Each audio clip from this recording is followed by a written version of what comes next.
अब देखिए एक कॉन्सेप्ट है लाल किताब में कि सोया घर और सोए ग्रह। तो हमारी जन्म कुंडली में जो है कितने घर हैं? 12। 12 घर में से हो सकता है कुछ सो रहे हों, तो वो घर से जो चीज हमको मिलनी है वो नहीं मिल पाएगी। या कोई ग्रह है तो वो ग्रह हमको वो चीज नहीं दे पाएगा क्योंकि वो सो रहा है।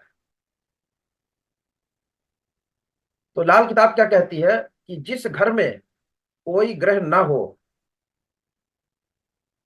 या उसे कोई देख ना रहा हो तो वो घर सोया हुआ कहलाता है। कि जो खाली घर है जिसमें कोई प्लेनेट नहीं बैठा और किसी की दृष्टि भी नहीं जा रही, वो घर सोया है। अब उस घर से जो चीजें मिलनी थी वो चीजें मिलने में तकलीफ हो।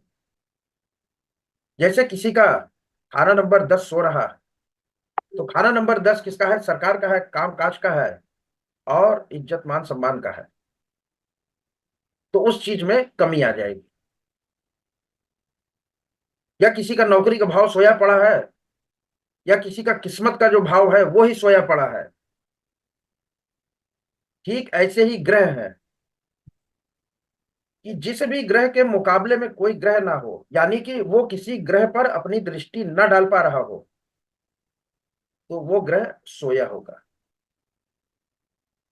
तो दो कॉन्सेप्ट है, एक है सोया भाव और एक है सोया ग्रह।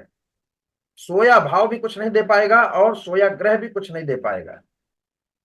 तो इनको हमको जगाना पड़ता है। तो आगे की स्लाइड देखिए, ये जो सोया घर और सोया ग्रह का कॉन्सेप्ट क्लियर हो जाएगा। जैसे ये जन्म कुंडली है, तो ये देखिए मान लिया इसमें कोई ग्रह कहीं भी नहीं बैठा है, सारे के सारे भाव सो रहे हैं। अब ये कोई भी भाव कुछ नहीं देने वाले। अगर इन भावों में कोई एक प्लेनेट आके बैठ गया तो वो घर जग जाएगा। जैसे यहां पर दिखाया गया कि खाना नंबर 1 में सूरज आकर बैठा है, तो ये जो भाव है पहला घर है वो जाग जाएगा तुरंत, क्योंकि इसमें ग्रह आ गया। जैसे ये देखिए चंद्रमा है, चंद्रमा खाना नंबर 4 में आके बैठ गया, तो चंद्रमा तो सोया है लेकिन खाना नंबर 4 जाग गया। क्यों जाग गया? क्योंकि यहां पर ग्रह आ गया।